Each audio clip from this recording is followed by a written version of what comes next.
வணக்கம். நம்ம இன்னைக்கு நாளை சரித்திரம் டெஸ்ட் பேஜில் நடந்த தமிழோட எக்ஸ்பிளனேஷன் பார்க்கலாம். இதில் வந்து பார்த்தீங்கன்னா சொல் அப்படிங்கிற தலைப்பில் இருந்து முழுவதுமாக கேள்வி 75 கேள்வி இருக்குது. இதில் முதல் கொஸ்டின் பார்த்தீங்கன்னா அமைதி என்ற வேர்ச்சொல் பார்த்தீங்கன்னா அப்படின்னு சொல்லி ஆன்சர் கொடுத்துருக்குறோம். அப்போ நிறைய பேர் என்ன நினைப்பாங்க அப்படின்னா ஆன்சர் வந்து அமை வரும்னு நினச்சிருப்பாங்க. ஆனால் பாவனருடைய வேர்ச்சொல் நகரத்தில் அமைதி அப்படிங்கிற வேர்ச்சொல் பார்த்தீங்கன்னா அப்படின்னு சொல்லி சொல்லியிருக்காங்க. நிறைய வார்த்தைக்கு வந்து பாவனர் வந்து வேர்ச்சொல் வந்து அப்படிங்கிற வார்த்தை கொடுத்துருக்காரு. அப்போ அமைதி அப்படிங்கிறது வந்து அப்படிங்கிறது வரும். அதே மாதிரி பார்த்தீங்கன்னா அமைதி அப்படின்னா சைலண்டா இருக்கக்கூடிய சொல்றாங்க. அப்போ முனிவருக்கு பார்த்தீங்கன்னா அமைவர்னு ஒரு பேர் உண்டு. அப்போ அமைவர்னா முனிவர்னு சொல்லுவோம். முனிவரும் பார்த்தீங்கன்னா அமைதியா இருக்கக்கூடியவர். அதை வச்சுதான் என்ன சொல்றாங்கன்னா அப்படின்னு சொல்லியிருப்பாங்க இதுல. அடுத்து உயல் என்பதன் வேர்ச்சொல் பார்த்தீங்க அப்படின்னா உய். ஒற்றுமை என்பதன் வேர்ச்சொல் நிறைய பேர் பார்த்தீங்கன்னா ஒற்று அப்படிங்கிற மாதிரி தான் ஆன்சர் பண்ணியிருக்காங்க. ஆனா ஒற்று அப்படிங்கிறது தவறு. இப்போ நீங்க இன்டர்நெட்ல சர்ச் பண்ணி பார்த்தாலும் ஒற்று அப்படிங்கிற மாதிரி வரும். ஆனா ஒற்றுமையை எப்படி பிரிக்கலாம் அப்படின்னா ஒன்று கூட்டல் மை அப்படின்னு சொல்லி பிரிக்கலாம். அப்போ ஒற்றுமைனா எல்லாரும் ஒன்று போல கூடி இருக்கிறதா ஒற்றுமைன்னு சொல்லுவோம். அப்போ ஒன்று கூட்டல் மைன்னு பிரிப்போம். அப்போ அதுல வேர்ச்சொல் பார்த்தீங்கன்னா ஒன்று அப்படிங்கிறதா வரும்.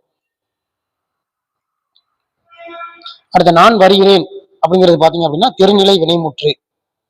வினைமுற்று அப்படின்னா என்ன அப்படின்னா வினைனா ஒரு செயல், அந்த செயல் முற்று பெற்றது மாதிரி சொன்னாங்க அப்படின்னா வினைமுற்றுன்னு சொல்லுவோம். அப்ப தெரிநிலை வினைமுற்றுனா என்ன அப்படின்னா செய்பவன் கருவி நிலம் செயல் காலம் செய்பொருள், இந்த ஆறையும் உணர்த்தி வர்றதுதான் திருநிலை வினைமுற்று. இந்த ஆறுமே என்ன பண்ணும் அப்படின்னா வெளிப்படையாக தெரியும். அப்ப திருநிலை அப்படின்னால என்னது தெரியும்னு ஞாபகம் வச்சுக்கலாம். எல்லாமே தெரியும், எல்லாமே எல்லா நிலையும் தெரியும். அதான் என்னது அப்படின்னா திருநிலை வினைமுற்றுன்னு சொல்லுவோம். சரியா? அப்ப பாத்தீங்க அப்படின்னா இதுல குறிப்பினைமுற்று அப்படிங்கிறது பாத்தீங்க அப்படின்னா செயலும் காலம் மட்டும்தான் தெரியும், மற்ற எதுவுமே தெரியாது. அதான் என்னது அப்படின்னா குறிப்பு வினைமுற்றுன்னு சொல்லியிருக்கோம். சரியா?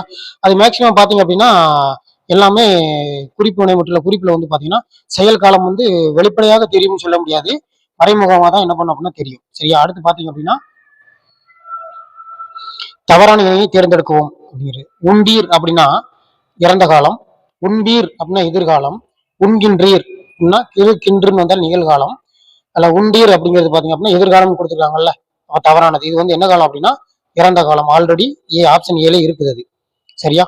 அடுத்து பாத்தீங்க அப்படின்னா உன்னீர் என்பது முன்னிலை பன்மை ஏவல் வினைமுற்று. நம்ம உன்னீர் அப்படின்னு பாத்தீங்களா இல்லையா? பன்மை அப்படின்னாலே இருள முடிஞ்சாலே பன்மை தான். அப்ப இதுல பன்மை தெரிஞ்சிருச்சு. அப்புறம் உன்னீர்னா நீங்க சாப்பிடுங்க அப்படிங்கிற மாதிரி சொல்றாங்க. அப்போ 3 இடங்கள் இருக்கு. என்ன அப்படின்னா தன்மை, முன்னிலை, படற்கை அப்படின்னு சொல்லி இடம் வந்து ஒரு 3 வகைப்படும். தன்மை, முன்னிலை, படற்கை. தன்மைனா என்ன அப்படின்னா ஒருத்தன் சொல்லும் போது தன்னையே சொல்றது தன்மை, முன்னாடி இருக்கணும் சொல்றது வந்து முன்னிலை, யாரோ ஒரு 3வது மனுஷரோ இல்ல அடுத்தவரே சொல்றதை பத்தி பாத்தீங்கன்னா அது படற்கை அப்படின்னு சொல்லுவோம். சரியா? அப்ப இதுல பாத்தீங்க அப்படின்னா உன்னீர் அப்படிங்கிறது முன்னாடி உள்ள மனுஷனை பத்தி சொல்றதுனால முன்னிலை பன்மை, இதுல ஏவரமா இருக்கனால ஏவல் வினைமுற்றுன்னு சொல்லுவோம். ரைட்டா? அடுத்து ஈர் என்னும் விகுதி கட்டளை பொருளை தருகிறது அப்படின்னு சொல்லி கொடுத்துருக்காங்கல்ல, ஏன்னா அது கட்டளை பொருளை தான் தருது, சரியானதுதான். அப்போ இரண்டுமே எனது சரி. அடுத்து 7வது கொஸ்டின் பாத்தீங்க அப்படின்னா தெரிநிலை வினைமுற்று ஆல்ரெடி பார்த்திருப்போம். செய்பவன் கருவி நிலம் செயல் காலம் செய்பொருள் ஆகிய 6னையும் வெளிப்படும் சொல்லியிருக்காங்க. சரியா? அடுத்து பாத்தீங்கன்னா குறிப்பு வினைமுற்றுல காலத்தை மட்டும் குறிப்பாக உணர்த்தும் சொல்லியிருக்காங்கல்ல, ஆனா அது தப்பு, கொஸ்டின்ல தப்பா இருக்குது.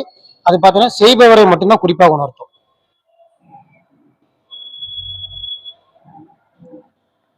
செய்பவரை மட்டும் உணர்த்தும். அப்ப குறிப்பு வினைமுற்றுனா என்ன அப்படின்னா செய்பவன் கருவி நிலம் செயல் பொருள் காலம் ஆகிய 6னையும் அடிப்படையாக கொண்டு செய்பவரை மட்டும் வெளிப்படையாக உணர்த்தது பாத்தீங்க அப்படின்னா குறிப்பு வினைமுற்றுன்னு சொல்லியிருப்போம் நம்ம. சரி, அடுத்து பாத்தீங்க அப்படின்னா ஏவல் வினைமுற்று தெரியும். ஏவறது வந்து பாத்தீங்கன்னா கட்டளை பொருள் வரக்கூடியது, எதிர்காலத்தை உணர்த்துன்னு சொல்றாங்க. இப்ப கடைக்கு போ அப்படிங்கிறது எதிர்காலத்தை குறிக்குது, கட்டளை பொருட்கள் வரும். ரெண்டுமே சரிதான். அடுத்து வியங்கோல் வினைமுற்று அப்படிங்கிறது 4 பொருள்ல வரக்கூடியது, வாழ்த்துதல், வைதல், விதித்தல், வேண்டல் ஆகிய 4 பொருட்கள் வரும். அப்ப பாத்தீங்க அப்படின்னா ஆன்சர் வந்து 1, 2, 3, 4 சரியா தான் இருக்குது. அடுத்து அம்மிக்கல் என்பதன் வேர்ச்சொல் பாத்தீங்கன்னா அடுத்து கூற்று ஏ, ஏவல் வினைமுற்று எதிர்காலத்தை உணர்த்தி வரும். அதான் மேல பார்த்திருப்போம் நம்ம. ஏவல் வினைமுற்று எதிர்காலத்தை உணர்த்தி வரும் அப்படிங்கிறது. நம்ம ஏவல் வினைமுற்று இந்த மாதிரி கொஸ்டின் வரும்போது நம்ம என்ன பண்ணலாம் அப்படின்னா ஒரு வார்த்தையை சொல்லி பார்க்கறது பெட்டரா இருக்கும், சுலபமா கண்டுபிடிச்சிடலாம். ஏவல் வினைமுற்று கட்டளை அல்லது வேண்டுகோள் பொருளில் வரும்னா, வேண்டுகோள் பொருள் வரும்னா வரும். எப்படி வரும்னா இப்போ பாத்தீங்க அப்படின்னா நீ செய் அப்படிங்கிறது என்னது அப்படின்னா ஏவல் வினைமுற்றுன்னு சொல்லலாம். அப்ப நீயாவது செய் அப்படின்னா என்ன அர்த்தம் அப்படின்னா வேண்டுகோள் கொடுக்குறாங்க. நீயாவது செயலை செய் அப்படிங்கிற மாதிரி வேண்டுகோள் சொல்றாங்கல்ல, வேண்டி சொல்றது வேண்டுகோள்னு சொல்லுவோம் நம்ம. அப்புறம் பாத்தீங்க அப்படின்னா அப்போ 2 பொருளையும் வரக்கூடியது. அப்ப இரண்டும் சரி. அடுத்து 10வது கொஸ்டின் பாத்தீங்க அப்படின்னா தெரிநிலை வினைமுற்று செய்பவன் வெளிப்படாதுன்னு கொடுத்திருக்காங்க. செய்பவன், கருவி, நிலம் ஆகிய யாருமே என்ன பண்ணும் அப்படின்னா வெளிப்படும். ஆனா வெளிப்படாதுன்னு கொடுத்திருக்காங்க. சரியா? அப்ப தவறானது. குறிப்பு வினைமுற்று அப்படிங்கிறது காலத்தை வெளிப்படையாக காட்டாது அப்படின்னு சொல்லியிருக்காங்க. சரிதான், காலத்தை வெளிப்படையாக காட்டாது, செய்பவரை வெளிப்படையாக காட்டும்.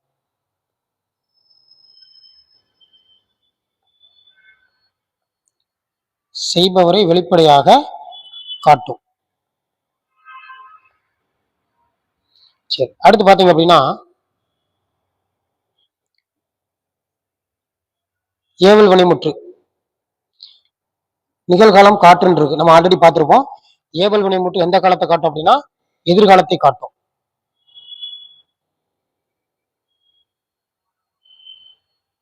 எதிர்காலம் காட்டும். அடுத்து வியங்கோல் வினைமுற்று வியப்பை மட்டுமே காட்டும் அப்படின்னு சொல்றாங்க. அப்படி கிடையாது. அது வந்து வாழ்த்துதல், வைதல், வேண்டல், விதித்தல் அந்த ஆகிய 4 பொருளையும் என்ன பண்ணும் அப்படின்னா காட்டும். ஆனா வியப்புன்னு மட்டும் கொடுத்திருக்காங்க. அப்ப அது மட்டும்தான் தப்பு. வியப்பையும் காட்டும், அவ்வளவுதான். அடுத்து வாழ்க தமிழ் எவ்வகை வினைமுற்றை சேர்ந்ததுன்னு கேட்டிருக்காங்கல்ல. அப்போ வியங்கோல் வினைமுற்று அப்படின்னு ஆன்சர் கொடுத்துருக்கோம். வியங்கோல் வினைமுற்று என்ன அப்படின்னா வாழ்த்துதல், வைதல், வேண்டல், விதித்தல் ஆகிய 4 பொருட்களையும் வரணும். பிளஸ் பாத்தீங்க அப்படின்னா விகுதி வந்து க, இய, இயர், அல் ஆகிய வார்த்தைகள் என்ன பண்ணணும் அப்படின்னா முடிஞ்சிருக்கணும். அப்படி விகுதி வந்தாலும் வேங்கல் வினைமுற்றில வந்து க அப்படிங்கிற முடிஞ்சிருக்கு பாத்தீங்களா. அப்ப வேங்கல் வினைமுற்று. படித்தவன் என்பது வினையாளனையும் பெயர்னு சொல்லியிருக்காங்க. பொதுவாக நம்ம எக்ஸாம்ல பொறுத்த வரைக்கும் வினையாளனை பெயர் எப்படி கண்டுபிடிக்கலாம்னா ஒண்ணு பாத்தீங்கன்னா அன்னு முடியும், இல்லைன்னா அனன் அப்படின்னு முடியும், இல்லை அப்படின்னா அரண் முடியும். இப்படி முடிஞ்சாலே கண்டிப்பா என்னது அப்படின்னு பாத்தீங்கன்னா வினையாளனையும் பெயர் சொல்லும். அன் அப்படிங்கிறது பார்த்தவன் அப்படின்னு வச்சுக்கலாம், அனன் அப்படிங்கிறது பார்த்தனன் அப்படின்னு வச்சுக்கலாம், அர் அப்படிங்கிறது பார்த்தவர் அப்படின்னு சொல்லி வச்சுக்கலாம். சரியா? அது வினைமுற்று பொருளை காட்டாமல் செய்பவனை காட்டுகிறது அப்படிங்கிறது சரிதான். வினையாளன் பெயர் என்ன அப்படின்னா ஒரு வினை, ஒரு வினையை குறிக்காம வினை செய்பவரை மட்டும் குறிக்கிறது என்ன அப்படின்னா வினையாளன் பேர்னு சொல்லுவோம் நம்ம. அப்ப வந்து சரிதான்.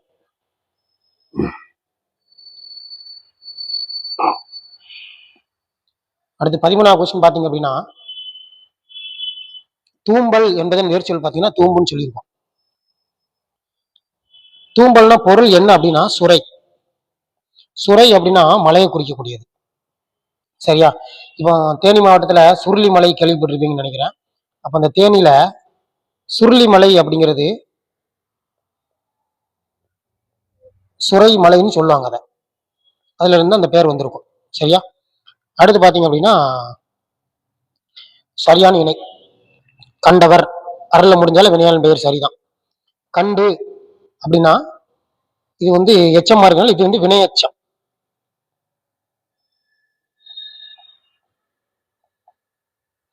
சென்றான் அப்படிங்கிறது வினை முற்று.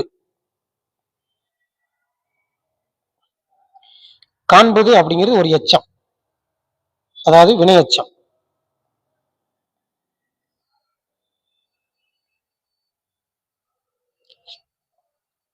அடுத்து 15வது கொஸ்டின் பாருங்க. படித்து அப்படிங்கிறது வினையச்சம், சரிதான், 1க்கு 1. படித்தான்ங்கிறது வினைமுற்று, படித்தவன் அப்படிங்கிறது வினையாளன் பெயர், படித்தல் அப்படிங்கிறது தொழிற்பெயர் சரியா இருக்குது. அடுத்து 16 கொஸ்டின் பாத்தீங்கன்னா பகட்டுன்னு கொடுத்துருக்காங்க. பகட்டு அப்படின்னா பொருள் என்ன அப்படின்னா ஆடம்பரம்னு அர்த்தம். ஆடம்பரத்துக்கு ஆப்போசிட் என்ன அப்படின்னா எளிமை அப்படின்னு சொல்லி சொல்லுவோம்.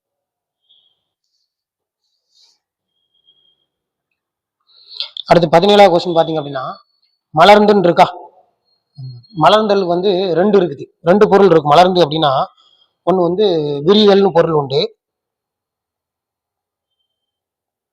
இன்னொரு பொருள் பாத்தீங்க அப்படின்னா மலர்தல் அப்படிங்கிறது என்ன சொல்லுவோம் அப்படின்னா பூ மலர்தல் அப்படின்னு சொல்லி சொல்லியிருக்கோம். அப்ப நீங்க ரெண்டு விதமா எடுத்துக்கலாம். இல்ல மலர்ந்துன்னு எடுத்தா நம்ம மலர்தல் அப்படிங்கிற பொருள் எடுத்துக்கிட்டோம்னா இதுக்கு ஆப்போசிட் என்ன வரும் அப்படின்னா வாடிய அப்படிங்கிற பொருள் வரணும். எதிர்ச்சொல் வந்து வாடியன்னு வரணும். ஆனா அது ஆப்ஷன்ல இல்ல. அப்ப மலர்கள் அப்படிங்கிறது விரிதல் எடுத்தோம் அப்படின்னா அப்ப விரிதலுக்கு ஆப்போசிட் பாத்தீங்க அப்படின்னா சுருங்குதல்னு வரணும். அப்ப ஏன் ஆன்சர் வந்து கூம்பின்னு கொடுத்துருக்கு அப்படின்னா கூம்பி அப்படிங்கிற பொருள் என்ன அப்படின்னா சுருங்குதல்னு அர்த்தம். கூம்பி அப்படிங்கிற பொருள் வந்து பாத்தீங்கன்னா சுருங்குதல். ஒஞ்சரி அப்படிங்கிற வேர் சொல் என்ன அப்படின்னு பாத்தீங்கன்னா ஒரு கூட்டல் சரி அப்படிங்கிற வார்த்தையில இருந்து தான் ஒஞ்சரி அப்படிங்கிற வார்த்தை வந்துச்சு.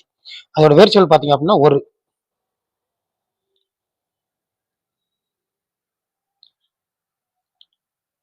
அடுத்து 19வது கொஸ்டின் பாத்தீங்க அப்படின்னா உண்டு வந்தேன் அப்படின்னு சொல்லியிருக்காங்க. உண்டு வந்தேன் அப்படின்னா வந்தேன் அப்படிங்கிறது ஃபர்ஸ்ட் தன்மை. ஒரு மனிதன் வந்து அவனே சொன்னான் அப்படின்னா அது தன்மையில வரக்கூடியதா இருக்கும். அப்போ இல்ல முன்னிலைன்னு கொடுத்துருக்காங்கல்ல, அப்ப ஒருமை அப்படிங்கிறது சரிதான். ஏன்னா ஒரு ஆளு தான் சொல்றாங்க, வந்தேன்னா ஒரு ஆள் தான், ஒருமை சரிதான். அப்ப இது பாத்தீங்க அப்படின்னா தன்மை ஒருமைன்னு இருக்கும். தன்மை ஒருமைன்னு இருக்கும், அது இல்லை. அப்ப முதல் இது பாத்தீங்கன்னா தவறு. அடுத்து ரெண்டாவது பாத்தீங்கன்னா உண்டு வந்தாயின்னு இருக்கு. அப்ப உண்டு வந்தாய், வந்தாய் அப்படிங்கிறது ஒரு ஆளை தான் குறிக்குது, ஒருமை தான். ஆனா வந்தாய் அப்படிங்கிறது பாத்தீங்கன்னா தன்னை சொல்லல, அதே மாதிரி மூணாவது மனுஷனையும் சொல்லல, முன்னாடி இருக்கவனை பத்தி சொல்றாங்க அப்படிங்கனால என்ன சொல்ல முன்னிலையும் வரணும். அப்ப ஆன்சர் என்ன வரணும்னா இதுக்கு வந்து முன்னிலை ஒருமைன்னு வரணும். முன்னிலை ஒருமை அப்படிங்கிறது வரணும், அது இல்லை. அப்ப ரெண்டுமே தவறா இருக்குது. அடுத்து மூணாவது பாத்தீங்கன்னா உண்டு வந்தான், மூன்றாவது மனுஷனை வந்தான் அப்படிங்கும் போது யாரோ தன்னை பத்தி சொல்லாம முன்னாடி இருக்கிறவனையும் சொல்லாம மூணாவது மனுஷனை குறிச்சா என்ன சொல்லுவோம் அப்படின்னா படற்கை அப்படின்னு சொல்லி சொல்லுவோம். அப்ப இது படற்கை சரியா தான் இருக்குது. ஆனா வந்தான் அப்படிங்கிறது அதை படற்கை ஒருமைன்னு சொல்லலாம், அப்படி சொன்னாலும் ஆன்சர் சரிதான். இல்ல அது ஆணை குறிக்கிறதுனால ஆண்பான்னு சொன்னாலும் எனக்கு சரிதான். அப்ப மூணு வந்து சரி. அடுத்து உண்டு வந்தோம், வந்தோம் அப்படிங்கிறது ஃபர்ஸ்ட் பன்மை. அது தன்மை சொல்லுதா முன்னிலை சொல்லுதா படற்கை சொல்லுதான்னு பார்க்கும்போது அது தன்மையை தான் சொல்லுது. அப்ப தன்மையில பன்மை. இப்ப ஆன்சர் வந்து பாத்தீங்கன்னா நம்மளுக்கு ரெண்டு சாரி 3 மற்றும் 4 தான் ஆன்சர் சரி. ஆனா ஆப்ஷன்ல வந்து பாத்தீங்கன்னா இல்ல 3 4 மட்டும் தான் சரின்னு இருக்கணும், 1 இருக்கக்கூடாது. சரியா? 3 மற்றும் 4 சரி.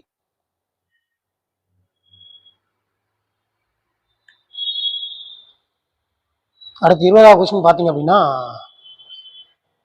மெல்ல வந்தான் அப்படிங்கிறது பாத்தீங்கன்னா ஆன்சர் வந்து குறிப்பு வினையச்சம்னு கொடுத்துருப்பான். சரியா? அப்போ எச்சம்னா ஃபர்ஸ்ட் என்ன, வினை எச்சம்னா என்ன அப்படின்னா ஒரு வினை எச்சத்தை கொண்டு முடிந்தால்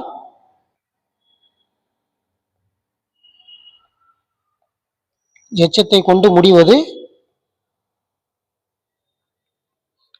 வினையச்சம் சொல்லுவோம். சரியா? அப்ப குறிப்பு வினையச்சம்னா என்ன அப்படின்னா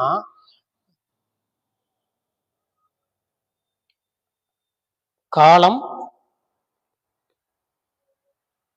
செயல் இது வந்து வெளிப்படையாக காட்டாது.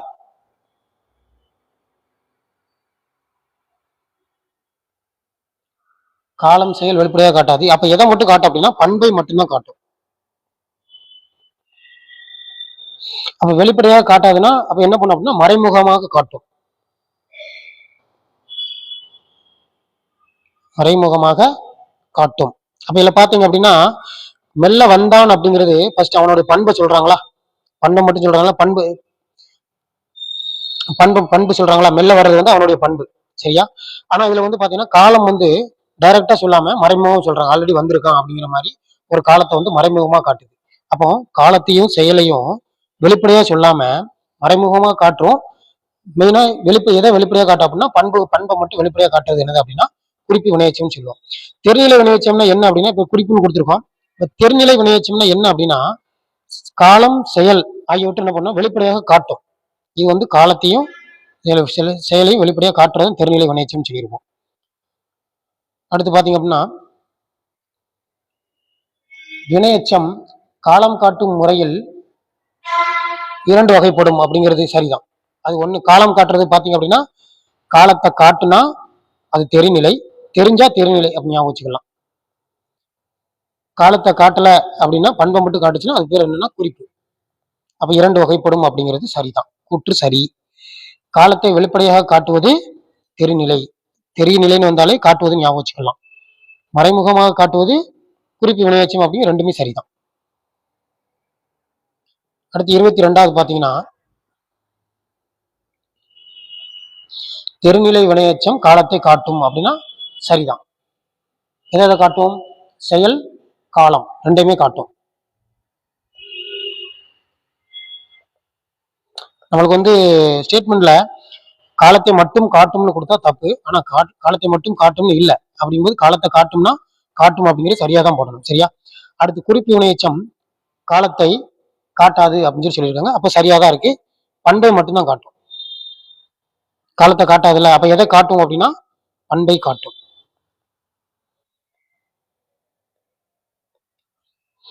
அடுத்து எதிர்மறை வினையச்சம் முக்காலத்திற்கு முறையதுன்னு சொல்லியிருக்காங்க.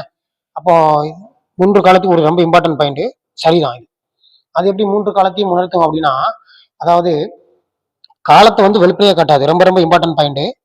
எதிர்மறை வினையச்சம்னா என்னன்னு பஸ் தெரிஞ்சுக்கணும். வினையச்சம்னா தெரியும், ஒரு எச்சம் வினையை கொண்டு முடிந்தால் வினையச்சம்.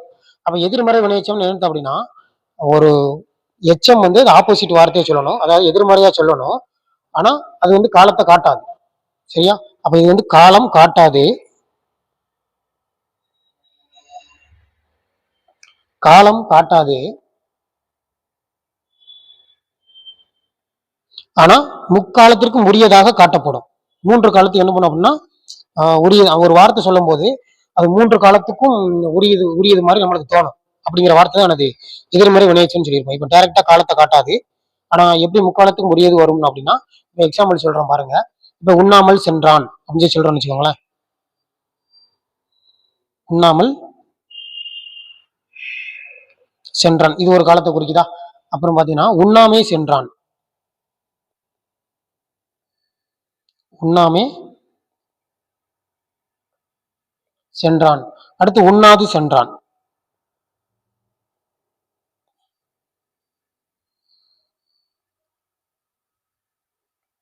இதுல பாத்தீங்க அப்படின்னா இந்த உண்ணாது சென்றான் சென்டென்ஸை பாருங்க. அது வந்து 3 காலத்துக்கும் உரியது மாதிரி இருக்கும். ஒவ்வொரு வார்த்தையுமே பாத்தீங்கன்னா 3 காலத்துக்கும் இருக்கிற மாதிரி நம்மளுக்கு வந்திருக்கும். அதான் முக்காலத்திற்கும் உரியதா இருக்கும். ஒரு வார்த்தை சொல்லும் போது 3 காலத்துக்கு உரியதா இருக்கும், ஆனா காலத்தை வெளிப்படையாக காட்டாது. சரியா? அடுத்து ஒத்தடம் அப்படிங்கிற சொல்லின் எழுத்து பிழையற்ற சொல்லை காண்கன்னு கேட்டிருக்காங்க. பிழை இல்லாத வார்த்தை எதுன்னு பாத்தீங்கன்னா ஒற்றடம் அப்படிங்கிறது சரி. இங்கு தங்கினான் என்ற சொல்லின் ஒற்று பிழையற்ற சொல்லை தேர்வு செய்யுன்னு கேட்டிருக்காங்க. அப்ப இங்கு நம்ம ஆல்ரெடி வல்லின மிகு இடம் மிக இடத்துல படிச்சிருப்போம். அங்கு இங்கு எங்கு, அங்கு இங்கு எங்கு போன்ற சொற்களில் வல்லினம் மிகும்.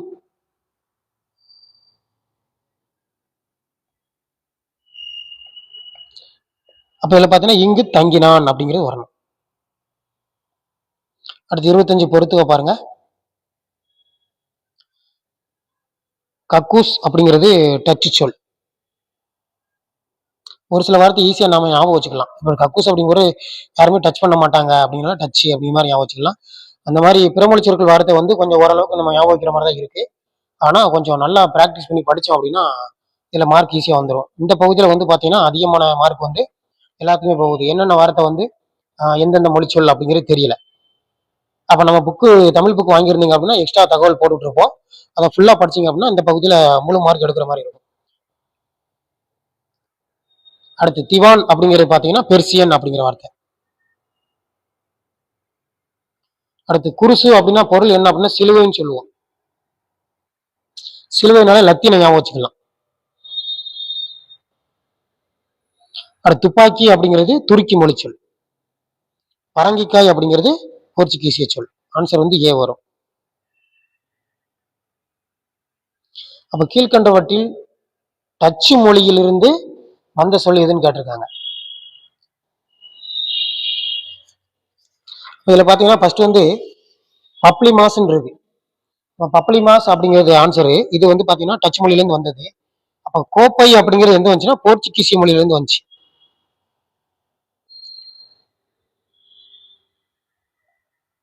போர்ச்சுகீசியம். காப்பித்தான் அப்படிங்கிறது பாத்தீங்க அப்படின்னா பிரெஞ்சு மொழி சொல். நொத்தாரிசு அப்படிங்கிறது பிரெஞ்சு மொழி சொல் தான்.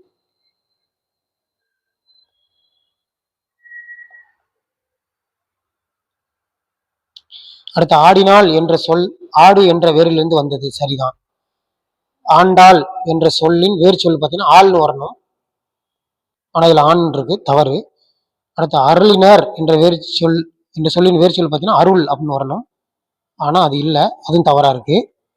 அடுத்து அறியாது அப்படிங்கிற சொல்ல வந்து பாத்தீங்கன்னா அரி அப்படிங்கிற வரணும். அப்ப அது தவறா இருக்கு. அப்ப ஆன்சர் ஏ மட்டும் சரியான கூற்று. அடுத்து 28வது பாத்தீங்க அப்படின்னா வேங்கோல் வினைமுற்று வாழ்த்துதல் அல்லது வேண்டுதல் போன்ற பொருளை காட்டுன்னு சொல்றாங்க. வாழ்த்து வினைமுற்று வாழ்த்துதல் வேண்டுதல் பொருளை வந்து காமிக்கும், சரிதான். வேங்கல் வினைமுற்று விகுதியின்றி வரும் சொல்றாங்கல்ல, தப்பு. வேங்கல் வினைமுற்றுக்கு வந்து விகுதி இருக்கு. க, இய, இயர், அல், இதுதான் வேங்கல் வினைமுற்றோட விகுதி. கூற்று ஒண்ணு மட்டும்தான் சரி. அடுத்து படிப்பது என்பது பார்த்தீங்கன்னா இதுல நிறைய பேர் கன்ஃபியூஸ் ஆகலாம். படிப்பது ஊழ முடிஞ்சிருக்கு, நம்ம எச்சமா வரும்னு சொல்லுவாங்க. அப்படி கிடையாது, எச்சம் கிடையாது. இதுக்கு பேர் பார்த்தீங்க அப்படின்னா வினையாளனையும் பெயர். எதனால வினையாளனையும் பெயர் அப்படின்னா, வினையாளன் பெயர்னா என்ன அப்படின்னா, ஒரு ஒரு செயல் நடக்கும் அப்படின்னா டைரக்டா வினையை குறிக்காமல் வினை செய்தவரை குறிப்பதுதான் அது வினையாளன் பெயர். வினை செய்தவரை குறிக்கும். இது வந்து என்ன அப்படின்னா வினையாளன் பெயர் சொல்லுவோம், ரைட்டா. அதுல பாத்தீங்க அப்படின்னா படிப்பது அப்படிங்கிறது எங்க வினையை குறிச்சிருக்கு அப்படின்னா படிப்பது யார் அப்படிங்கிற வார்த்தையோட சென்டென்ஸோட தான் முடிவடையும். படிப்பது யார் இல்லைன்னா யாவர், இல்ல படிப்பது ஏதோ ஒரு பேரை சொல்லி சொல்லி வரலாம். அப்போ பேரை வச்சு முடியும். அப்படிங்கிறனால இது பாத்தீங்க அப்படின்னா வினையாளன் பேருன்னு சொல்லுவோம். அடுத்து 2 வினை சொற்களின் வேறுபாடு அடிகள்னு கேட்டிருக்காங்க. இந்த மாதிரி கொஸ்டின் வந்து பாத்தீங்கன்னா ஈஸியா சால்வ் பண்ணிடலாம், ஈஸியா நம்ம போட்டுடலாம். இது எப்படி போடணும் அப்படின்னா இதுல வந்து முதல்ல என்ன வார்த்தை இருக்கோ அதே தான் இதுல இந்த வார்த்தையில முதல்ல இருக்கணும், சரியா. தன் உயிரை கொடுத்து பிள்ளையை பெற்றெடுத்தாள் அப்படின்னு இருக்கு. அப்ப கொடுத்து அப்படிங்கிறது ஈந்தாள் அப்படின்னா பொருள் என்ன அப்படின்னா கொடுத்து. ஈந்து அப்படின்னா கொடுத்துன்னு அர்த்தம்.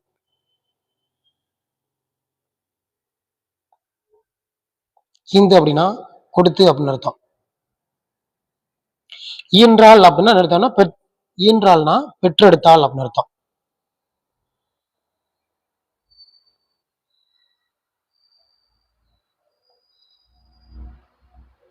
ஈன்றாள் அப்படின்னா பெற்றெடுத்தாள், சரியா. அப்ப இதுல பாத்தீங்க அப்படின்னா ஈந்து அப்படின்னா கொடுக்கிறதா, அப்ப தன் உயிரை கொடுத்து பிள்ளையை பெற்றெடுத்தாள் அப்படிங்கிறது சரிதான். இதுல பிறருக்கு கொடுத்தாள் அப்படிங்கிறது சரிதான். ஆனா பால் கொடுத்தது அப்படிங்கிறது இதுல ஈந்தாள் அப்படிங்கிற வார்த்தை தான் வந்திருக்கு, அப்ப இது தவறு. பிள்ளையை பெற்றெடுத்து அப்படிங்கிறதுனா ஈன்றாள் முதல்ல இருக்கணும், ஆனா ஈன்றாள் வந்து ரெண்டாவது இருக்குது. தன் உயிரை கொடுத்தாள்ன்றது. அடுத்து பாத்தீங்கன்னா பசு கன்றை ஈன்றது. ஈன்றது அப்படிங்கிறது இதுல ஈன்றதுன்னு தான் வந்திருக்கு, இது முதல்ல வந்திருக்கு. இது வந்து ஈந்தாள் அப்படிங்கிற ரெண்டாவது வந்திருக்கு. அப்ப ஆன்சர் பாத்தீங்கன்னா ஏ மட்டும்தான். அப்ப 31 எதிர்ச்சொல் பாத்தீங்கன்னா இது வந்து அடுவுன்னு வரணும்.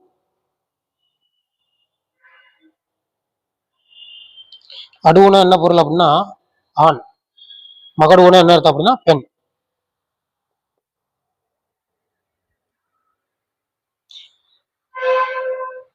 அப்புறம் எதிர்ச்சொல் பாத்தீங்கன்னா அடி அப்படின்னு இருக்கா.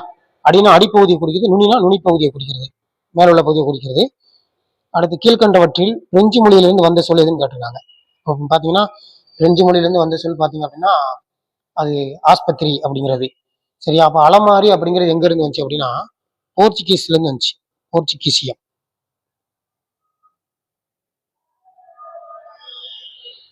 தோசை அப்படிங்கிறதும் போர்ச்சுகீசியம் தான்.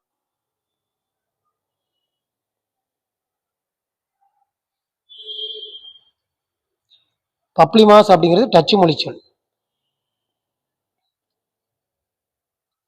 அடுத்து 34வது கொஸ்டின் வந்து ரிப்பீட்டடா வந்திருக்குது. 35 பாருங்க. காலாரா அப்படிங்கிறது கேள்வி பேரை பார்த்தாலே கண்டுபிடிச்சிடலாம். என்ன மொழி அப்படின்னா ஆங்கில மொழி. சரியானது எது இல்லைன்னா தவறானதுன்னு கேட்டிருக்காங்க. இதில் பார்த்தீங்க அப்படின்னா எய்தான் அப்படின்னா வேர்ச்சொல் என்ன வரும்னா எய் சரியா இருக்குது. எடுத்தான் அப்படிங்கிற வேர்ச்சொல் பார்த்தீங்கன்னா எடு சரியா தான் இருக்குது. ரெண்டுமே சரிதான். அடுத்து எழுந்தான் அப்படிங்கிறது எழுன்னு இருக்கணும். ஆனா என்ன இருக்கு அப்படின்னா இங்க எழுதுன்னு இருக்கு. அப்ப இது வந்து என்ன அப்படின்னா தவறானது. 1 மற்றும் 2 சரி. அது 37 பாத்தீங்க அப்படின்னா சோப்பு அப்படிங்கிற சொல் வந்து எந்த மொழியில இருந்து வந்தது அப்படின்னா ஆங்கில மொழியில இருந்து வந்திருக்கு. இது நம்ம குரூப் 2ல கூட கேட்டிருப்பாங்க டிஎன்பிசில.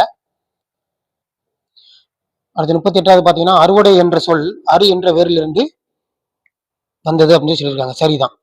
அப்ப அருணா அரு என்ற வேரின் பொருள் வெட்டுதல் அல்லது பிரித்தல் என்பதாகும் அப்படின்னா சரிதான. அருணா அறுவடை அப்படிங்கிறது வெற்றுவதைத்தான் குறிக்கிறது. ரெண்டுமே சரியா தான் இருக்குது. கீழ்கண்டவற்றில் ஆங்கில சொல் அல்லாததுன்னு கேட்டிருக்காங்க.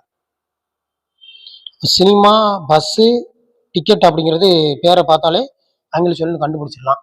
அப்ப லாந்தர் அப்படிங்கிறது எந்த மொழி சொல் அப்படின்னா பிரெஞ்சு மொழி சொல்.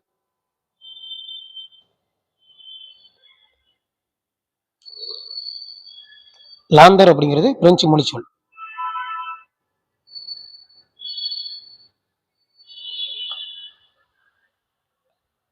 அடுத்து பாத்தீங்கன்னா உணர்தல் இருக்கா. உணர்தல் அப்படின்னா என்னது அப்படின்னா உள்ளத்தால் அறிதல். உய்த்துணர்தல் அப்படின்னா யூகித்து உள்ளத்தால் காணல். உடைத்தல் அப்படின்னா கல்லை உடைத்தல். ஒடித்தல்னா கிளையை ஒடித்தல். நறுக்குதல் என்ன அப்படின்னா துண்டாக்குதல். இப்போ ஆன்சர் வந்து 1, 4, 2, 3, 5. இந்த மாதிரி தகவல் வந்து ரொம்ப இம்பார்ட்டன்ட். இது நம்ம சிற்பி தமிழ் புக்கில் நிறைய கொடுத்துருப்போம். இந்த மாதிரி இதில் இவன் குரூப்பில் கூட இந்த மாதிரி கொஸ்டின் கேட்டிருந்தாங்க. குரூப்பில் கேட்டிருந்தாங்க. அப்போ அதில் அந்த குரூப்பில் கேட்ட எல்லா தகவலுமே நம்ம புத்தகத்தில் இருக்குது. அதனால இதில் ஒரு 2 பக்கம் வரைக்கும் இருக்கும். இந்த மாதிரி இது 2, 3 பக்கம் வரைக்கும் இருக்கும். இந்த மாதிரி தகவல் வந்து இதை நல்லா படிச்சிங்க அப்படின்னா இந்த இதில் கொஸ்டின் கேட்டால் ஈஸியாக போட்டுடலாம். ஏன்னா வினைகள் வந்து நிறைய இருக்கும். நம்ம கொடுத்துருப்போம், புக்கில் கொடுத்துருப்போம். அடுத்து தவறான இணையை தேர்ந்தெடுன்னு கேட்டிருக்காங்க. பூண்டான் அப்படிங்கிற வேர்ச்சொல் வந்து பூன் தான். பூ அப்படிங்கிறது பூ சரிதான். புக்கம்னா புகு சரிதான். பொருந்தினான் அப்படின்னா பொருந்துன்னு வரணும். ஆனால் பொருத்துன்னு இருக்கு. அப்ப தவறானது. 42வது பார்த்தீங்கன்னா வேறுபட்டது எதுன்னு கேட்டிருக்காங்கல்ல. வேறுபட்டதுன்னு பார்த்தீங்க அப்படின்னா வங்கோல் அப்படிங்கிறது தான் சரியானது. என்ன அப்படின்னா கடல், எழுதினான், மண் அப்படிங்கிறது பார்த்தீங்க அப்படின்னா மூணுமே ஒரு இயற் சொல், இயல்பான சொல். இது ஒரு இயற் சொல் தான். இதுவும் பார்த்தீங்க அப்படின்னா இயற் சொல் தான். அப்ப இது என்ன சொல் அப்படின்னா இது வந்து திரிசொல். அப்ப இயற் சொல்லுக்கும் திரிசொல்லுக்கும் என்ன டிஃபரெண்ட் அப்படின்னா இயற் சொல்னா இயல்பான சொல். படிச்சவங்களுக்கும் படிக்காதவங்களுக்கும் ஒரு சொல்ல சொல்லும் பொழுது இது இதுதான் அப்படின்னு சொல்லி புரிஞ்சாலும் அது இயல்பான சொல்லு. படிச்சவங்களுக்கு மட்டும் தெரிஞ்சா அது என்ன சொல்லும் அப்படின்னா திரிசொல்னு சொல்லுவோம். அப்ப இதுல மண், எழுதினான், கடல் அப்படிங்கிறது எல்லாருக்குமே தெரியும். ஆனா வங்குல் அப்படின்னா காற்று அப்படிங்கிறது படிச்சவங்களுக்கு மட்டும்தான் தெரியும். அப்படிங்கிறனால இது என்ன சொல்லும் அப்படின்னா திரிசொல். அடுத்து 43 குவிந்து குவித்தின் இருக்கா. அப்ப இதுல வந்து குவிந்தன இந்து வரணும். இதுல வந்து குவித்தனர் அப்படிங்கிறது சரிதான். அப்ப முற்றச்சம் இது வினைமுற்று. முற்றச்சம்னா என்ன அப்படின்னு பாத்தீங்க அப்படின்னா ஒரு வினைமுற்று எச்சமாக மாறி மற்றொரு வினைமுற்றை கொண்டு முடிவதுதான் முற்றச்சம். நல்லா கவனிச்சுக்கோங்க. முற்றச்சம்னா என்ன அப்படின்னா வினைமுற்று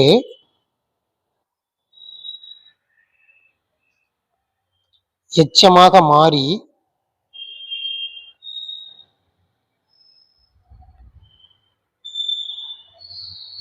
மற்றொரு வினைமுற்றை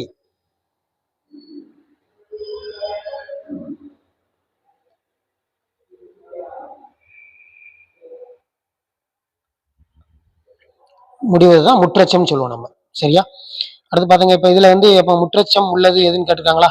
இதுல பாருங்க அவன் எழுதி விடுவான் இருக்கு. அப்ப இது வந்து அவன் அப்படிங்கிற வார்த்தை விட்டுருங்க. இதுல ஒரு எச்சம் இருக்கு, ஒரு வினைமுற்று இருக்கு. அப்ப இது நம்ம ஆன்சர்ன்னு சொல்ல நான் சொன்னா அது தப்பு. ஏன் அப்படின்னா 2 வினைமுற்று இருக்கும். முற்றச்சத்துல வந்து 2 வினைமுற்று இருக்கும். அதுல ஒரு வினைமுற்று எப்படி மாறும் அப்படின்னா எச்சமா மாறும். இப்ப அவன் எழுதியான் சென்றான் இருக்காரா அப்படி கொடுத்துருக்காங்களா. அப்ப இதுல என்ன எப்படி வரணும் அப்படின்னா அவன் எப்படி இருக்கணும் அப்படின்னா, அவன் எழுதி சென்றான் அப்படிங்கிற மாதிரி மாறும். அவன் எழுதி சென்றான் அப்படின்னு சொல்லி மாறும். இப்படி மாறினா அது என்ன அப்படின்னா வினைமுற்று. ஆல்ரெடி இதுல வந்து பாத்தீங்கன்னா அவன் டைரக்டாவே அவன் எழுதி விடுவான்னு சொல்லி அதுவாவே மாறி இருக்கு. அப்படின்னால இது வந்து ஆன்சர் கிடையாது. அவன் எழுதியான் சென்றான் அப்படிங்கிறது ஆன்சர் சரி. அப்ப எழுதி வந்தான். திருநிலை வினையச்சம்னு கொடுத்துருக்கோம். திருநிலை வினையச்சம்னா என்ன அர்த்தம் அப்படின்னா, காலம் செயல் இரண்டையும் வெளிப்படையாக காட்டும்.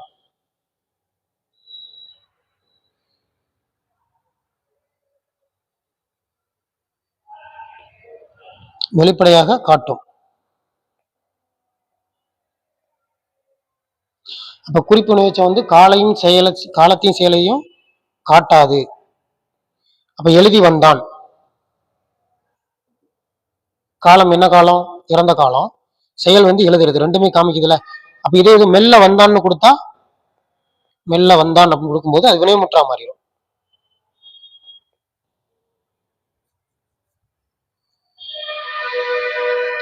குறிப்பு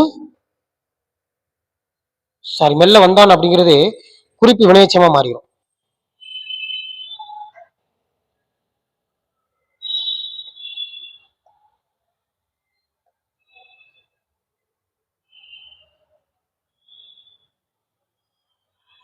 அடுத்து பார்த்தீங்கன்னா, தேற்றம் என்பதன் சரியான வேர்ச்சொல். வேறு சொல் கிடையாது, வேர்ச்சொல் தேற்று அப்படிங்கிறது. அடுத்து 47வது பார்த்தீங்கன்னா, எழுதினால் என்பது தெரிநிலை வினைமுற்று அப்படின்னு சொல்லியிருக்காங்க. சரிதான். ஏன்னா எழுதினால காலம் தெரியுது, என்ன தொழில் பண்ணி என்ன செயல் பண்ணியிருக்காங்கன்னு தெரியுது, காலம் செயல் ரெண்டுமே தெரியுது, அதனால தெரிநிலை. அவன் பொன்னன் அப்படிங்கிறதுல வந்து பார்த்தீங்கன்னா வினைமுற்றா இருக்குது. அப்போ அதுல வந்து பார்த்தீங்கன்னா காலத்தையும் செயலையும் வெளிப்படையாக காட்டலை.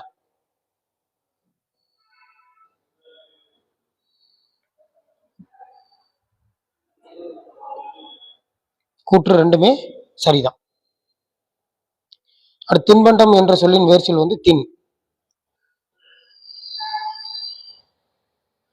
தெரிநிலை வினைமுற்று காலத்தை காட்டாது. தெரிநிலைன்னு வந்தாலே காட்டாதுன்னு வந்தா தப்பு. காட்டும், காலத்தை காட்டும் அப்படின்னா சரி.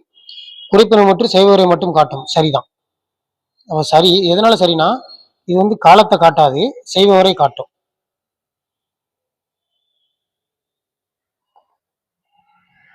காலத்தை காட்டாது, செய்பவரை காட்டும். அடுத்து வினைமுற்று பொதுவாக இது வந்து இந்த இரு வரணும்ல, இந்த இரு வரணும். இரு இன்னு தூண என்ற எழுத்துக்கள் முடியும் அப்படிங்கிறது சரிதான். அடுத்து சக்கரம் அப்படிங்கிற வேர்ச்சொல் பாத்தீங்க அப்படின்னா, சருக்கு அப்படிங்கறதான் வேர்ச்சொல். சக்கரத்தை வந்து சக்கரம் அப்படிங்கிற வார்த்தை வந்து எந்த வார்த்தையில இருந்து வந்துச்சு அப்படின்னா, சருக்கரம் அப்படிங்கிற வார்த்தையில இருந்து தான் வந்துச்சு. ரைட்டா? அப்ப சருக்கரத்துக்கு வந்து பாத்தீங்க அப்படின்னா வேர்ச்சொல் பாத்தீங்கன்னா சருக்கு அப்படிங்கிற வரணும். நம்ம அதுக்கப்புறம் காலப்போக்கில் மருவி சக்கரம் அப்படிங்கிற வார்த்தை வந்திருக்கு. அப்ப ஆன்சர் வந்து சருக்கு அப்படிங்கிறது ஆன்சர். அது குறிப்பினை மற்றும் செய்பவரை மட்டும் வெளிப்படையாக காட்டும் அப்படின்னு சொல்லி கொடுத்துருக்காங்க.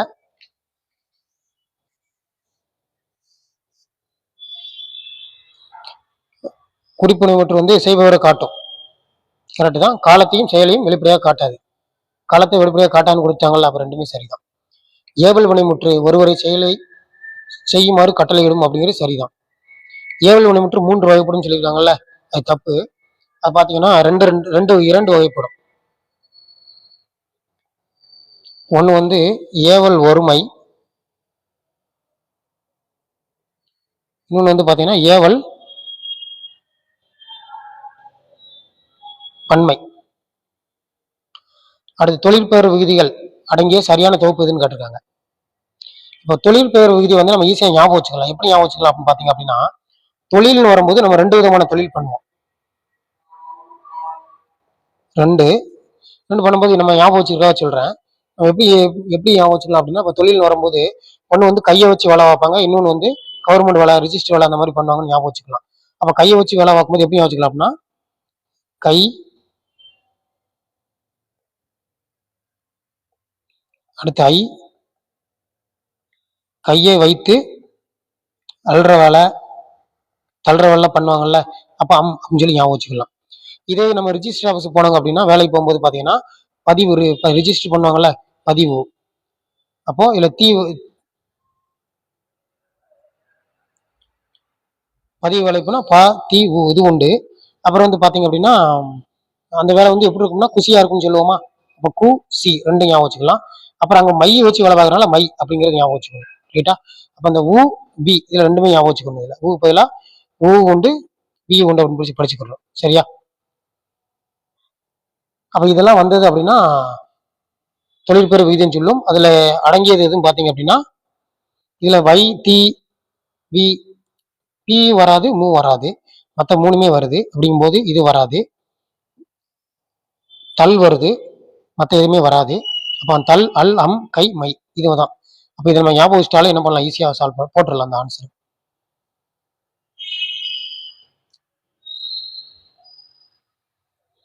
அடுத்த 54வது கொஸ்டின் பொறுத்துக்க பாருங்க. பாடுதல் அப்படின்னா தொழிற்பெயர். தள்ள முடிஞ்சாலே தொழிற்பெயர் தான். பாடியவர் வினையாளன் பெயர், எழுதினான் வினைமுற்று, எழுதி வந்தான் வினையச்சம், மாணவர் படித்தவர் வினையாளன் பெயர். சரியா இருக்குது. ஆன்சர் வந்து ஏ. வடிவம் மாறாதது என்று சொல்லும் சொல் எதுன்னு கேட்டிருக்காங்க. பாத்தீங்கன்னா தற்சமம்.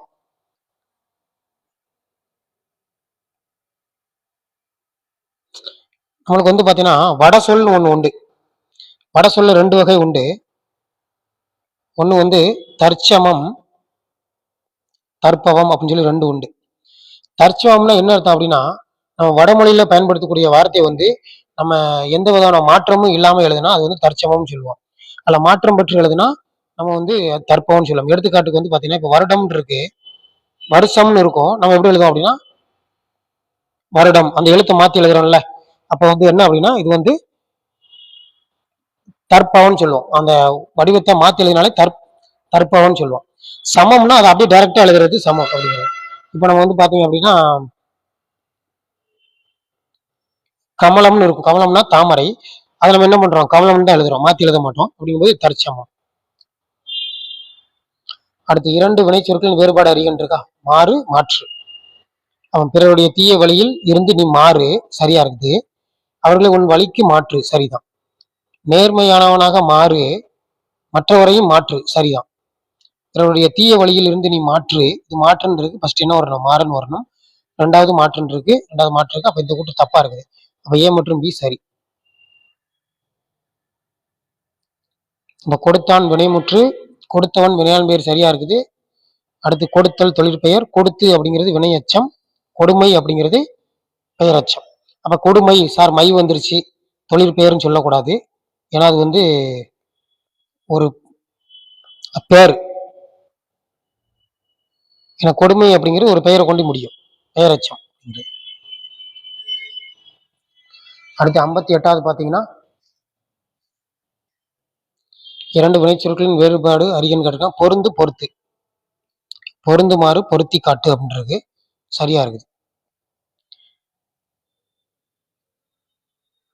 அடுத்து 59 பாத்தீங்கன்னா நோக்குதல்னா குறிக்கோளோடு பார்த்தல், கவனித்தல்னா நுட்பமாக பார்த்தல், சொல்லுதல்னா சுருக்கமாக சொல்லுதல், பேசுதல்னா நெடுநேரம் உரையாடுதல், கூறுதல்னா கூறுபடுத்தி சொல்லுதல். ஆன்சர் வந்து ஏ. அடுத்து செப்புதல் அப்படின்னா தவறான இணை எதுன்னு கேட்டிருக்காங்க. செப்புதல்னா கரெக்ட் தான், விடை சொல்லுதல். மொழிதல்னா உண்மையை சொல்லுதல்னு சொல்லியிருக்காங்கல்ல, இது உண்மையை சொல்லுதல் கிடையாது, திருத்தமாக சொல்லுதல்னு அர்த்தம். மொழிதல் அப்படின்னா பொருள் என்ன அப்படின்னா திருத்தமாக சொல்லுதல்.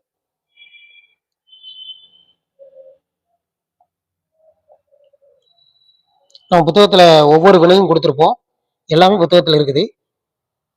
அடுத்து பாத்தீங்கன்னா ஏம்புதல்னா இனிமையாக சொல்லுதல், விளம்புதல்னா பலர் அறிய சொல்லுதல். அப்ப தவறானது பாத்தீங்கன்னா பி தான். அடுத்து எதிர்ச்சொல் 61ல இணையற்ற அப்படின்னா நிகரான, இணையற்ற. அடுத்து 62வது வெம்மை அப்படின்னு பாத்தீங்கன்னா வெம்மைனா எதை குறிக்கும் அப்படின்னா வெப்பத்தை குறிக்கும். தன்மை அப்படிங்கிறது குளிர்ச்சியை குறிக்கும்.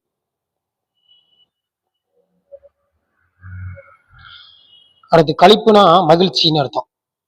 பொருள் வந்து மகிழ்ச்சி, மகிழ்ச்சிக்கு ஆப்போசிட் பார்த்தீங்கன்னா துயரம். அடுத்து 64வது வந்தான் அப்படின்றது பார்த்தீங்களா, எதிர்ச்சொல் கேட்டிருக்காங்க. அப்ப என்ன அப்படின்னா வந்திலன். வரவில்லை, இல்லைங்கிற வார்த்தை பயன்படுத்தக்கூடாது. ஆப்போசிட் வரும்போது நம்ம ஒரு மனிதன் வரும்போது இல்லை அப்படிங்கிற வார்த்தை சொல்லவே கூடாது. அடுத்து அருகு அப்படின்றது பார்த்தீங்களா, இந்த அருகு அப்படிங்கிறதுக்கு வந்து நம்மளுக்கு 2 ஆன்சர் வரலாம். ஒன்று தொலைவு வரலாம், இன்னொன்று பெருகு வரலாம். அப்ப அருகு அப்படின்னா பொருள் என்ன அப்படின்னா 2 பொருள் இருக்கு. ஒரு பொருள் வந்து பாத்தீங்கன்னா அருகில் அப்படின்னு சொல்லி சொல்லுவோம். இன்னொரு பொருள் பாத்தீங்கன்னா குறைதல்னு சொல்லுவோம்.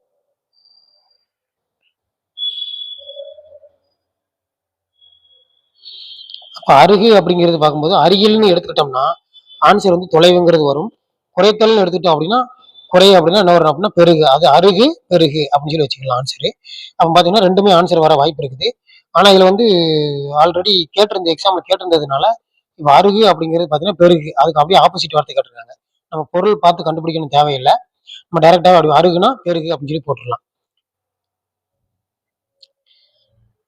இது ரெண்டுல எது போட்டாலும் ஆன்சர் சரிதான். B, D. அடுத்து அடமானம் என்று சொல்லி பிழையற்ற சொல் பார்த்தீங்கன்னா அடைமானம் அப்படிங்கிறது தான் சரி. அடுத்து மற்றை கனவு என்ற சொல்லின் ஒற்று பிழையற்ற சொல்லை தேர்வு செய்யணும் கேட்டிருக்காங்க. மற்றை இக்கு வரணும். எதனால அப்படின்னா மற்று, மற்ற, மற்றை ஆகிய சொல்லின் பின் என்ன பண்ணும் அப்படின்னா வல்லினம் மிகும். வல்லினம் மிகும். அப்ப பாத்தீங்க அப்படின்னா இல்ல வல்லினம் மிகணும். அப்ப ஆன்சர் வந்து பி. வினைச்சொல் வேறுபாடா இருந்து சரியான பொருளை தேர்க. மலை மலை மலைனா குன்று, மலைனா அது அப்படின்னா மாறி. 61வது கொஸ்டின் பாத்தீங்கன்னா பின்னர் கேட்ட என்ற சொல்லின் ஒற்று பிழையற்ற சொல்லை தேர்வு செய்யன்னு கேட்டிருக்காங்க. பின்னர் அப்படிங்கிறது முன்னர் பின்னர் அப்படிங்கிற வார்த்தைக்கு பின்னாடி வல்லினம் மிகக்கூடாது.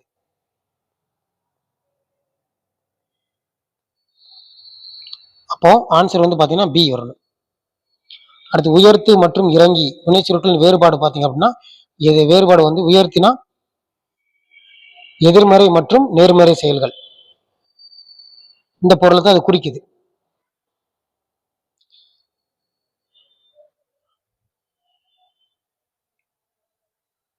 அடுத்து வினைச்சொல் வேறுபாடு இருந்து சரியான பொருளை தேர்வு. களினா என்ன அர்த்தம் அப்படின்னா வறுமை, இந்த களினா மகிழ்ச்சி, இந்த களினா நீக்குதல், கழித்து விடுதல்னு அர்த்தம். அடுத்து 72வது பாத்தீங்க அப்படின்னா வினைச்சொல் வேறுபாடு இருந்து சரியான பொருளை தேர்க. கொல்லாமை கொல்லாமை. இந்த கொள் அப்படின்னா என்ன அர்த்தம் அப்படின்னா உயிர்களை கொள்றது. இந்த கொள் அப்படின்னா பெற்றுக்கொள்றது. அப்ப இதுல பாத்தீங்க அப்படின்னா நம்மளுக்கு இதுல கொள்ளைன்னு இருக்கு, கொள்ளையடிக்கிறது வேற. அப்ப இதுல வந்து இது வராது, அன்பு அப்படிங்கிறது வராது. அப்போ ஏற்றுக்கொள்ளாமை, இந்த கொல்லாமைன்னு இருக்கு, இது வராது. கொலை செய்யாமை 2வது இருக்குது, அப்ப இது வராது. அப்ப கொலை செய்யாமை முதல்ல இருக்குது, ஏற்றுக்கொள்ளாமை 2வது இருக்கு. ஆன்சர் வந்து ஏ சொல்லிக்கலாம். பூவாயுது காய்க்கும் மரம் உறையூர், இது வந்து ஆப்ஷனுக்காக கொடுத்தது, இது வராது. பெருமொழி சொற்களை நீக்கி எழுதுகன்னு கேட்டிருக்காங்க. சகல மக்களும் வந்தனர் இருக்கு, சகல ஜனங்களும் வந்தனர், இது ரெண்டுமே பார்த்தீங்கன்னா தமிழ் வார்த்தை கிடையாது. சகலவாசி அப்படிங்கிறது தமிழ் வார்த்தை கிடையாது. மக்கள் அனைவரும் வந்தனர் அப்படிதான் சொல்லணும். அடுத்து நில் என்னும் வேர் சொல்லின் வினையாளன் பெயரை தேர்ந்தெடுன்னு கேட்டிருக்காங்க. நின்றார் அப்படிங்கிறது வினைமுற்று.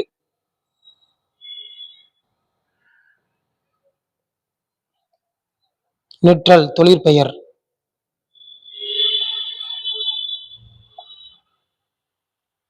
நின்றவன் அப்படிங்கிறது வினையாளன் பெயர்.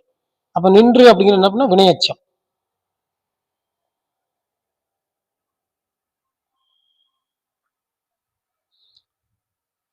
அடுத்து மாவட்ட சூழல் என்ற சொல்லின் ஒற்று பிழையற்ற சொல் பார்த்தீங்கன்னா மாவட்ட அகரத்தில் முடிஞ்சால் அது வல்லினம் மிகணும். அப்போ மாவட்ட சூழல் அப்படி முடிஞ்சாலே வல்லினம் மிகணும். அப்போ ஆன்சர் வந்து ஏ.